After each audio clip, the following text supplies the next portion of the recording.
All right, guys, here we go. The collaboration everyone's been waiting for. Steve Phillips and Craig Button. And boys, we're here to talk about the two most iconic individual records in North American pro sports. Most goals scored in the NHL, most home runs hit in Major League Baseball. I think the whole country is well aware of which side of the aisle both of you guys land on. So we'll start with you, Craig. Tell me why you think scoring the most goals in NHL history is the most iconic statistic to have.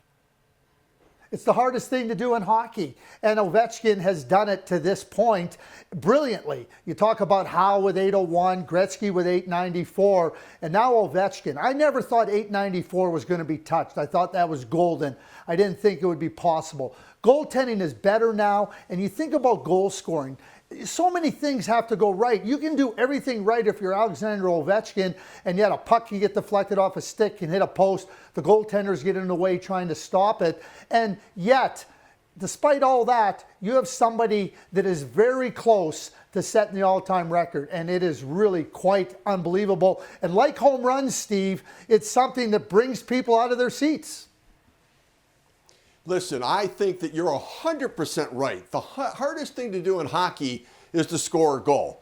The hardest thing to do in all of sports is to hit a baseball. A 99-mile-per-hour ball, round ball, traveling and trying to hit it with a round bat. It's the hardest thing to do in all of sports, which is why the home run record is the most iconic number statistic. Look, statistics in baseball are sacred. More than any other sport for me, stats are important.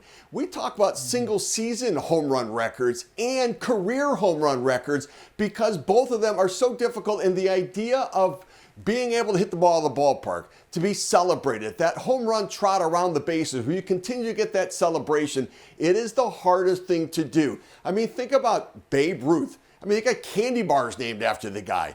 You've got Hank Aaron, the iconic Hank Aaron, and what he did. Listen, I grew up with Gordie Howe. I've watched Wayne Gretzky beat Howe's record. I now will watch Ovechkin as he approaches and gets to the Gretzky record. And so I look at all of this and think it's great.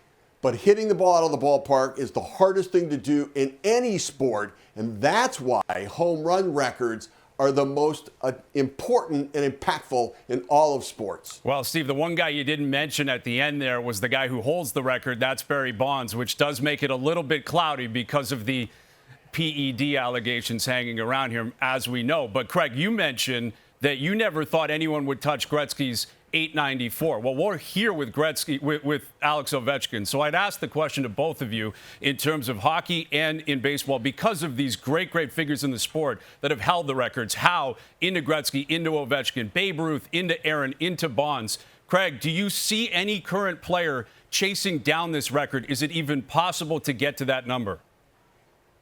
Yes, it is possible, and yes, I have the name for you. It's AM34, Austin Matthews, who will turn 28 this coming September. And when you look at what he's done to this point in his career, it mirrors exactly what Alexander Ovechkin, even a little bit ahead. So I will put Austin Matthews on notice as the guy that could break it. Because if Ovechkin could break a record that I thought was unbreakable, I think that Austin Matthews has the ability to do the same thing. You know, here's the thing. I don't think anybody thought any player would break Babe Ruth's record. I don't think we ever thought anybody would pass Henry Aaron. And I got to tell you right now, I don't think anybody's going to pass Barry Bonds. But somebody will. I mean, listen, the reality is somewhere down the road, somebody will. That player's not playing in Major League Baseball right now. Aaron Judge isn't even halfway there. And he's in his early 30s. He's not going to get there, and he's hitting 40 or 50 home runs a year. I think in the long run, somebody will get there, somebody unnamed that we don't know right now, twinkle in somebody's home run eye to be able to set that all-time record. It'll happen, but that player isn't playing today. I got to ask you, Steve, because eventually you grew into a baseball guy, but you were born and raised a Detroit sports fan. You grew up idolizing Gordie Howe. I have to ask you, would you have the courage to make this case to Mr. Hockey himself? Well, look, I have his book here that I have on my bookcase behind me. I get this. Here's the thing. When I was a kid, we were all allowed to have one birthday party where we invited friends over, and it was when we turned 9 years old, because that was Gordie Howe's number. That's how important Gordie Howe was to our family growing up. We loved him as Detroit Red Wing fans.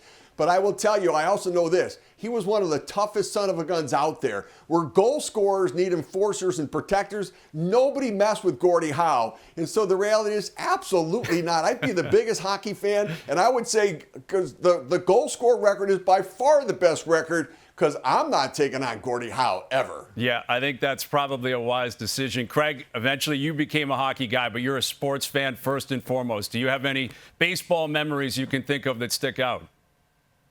Oh, I sure do. My father grew up in Rochester, New York. He was a bat boy for the Rochester Red Wings, which was the Baltimore Orioles farm team.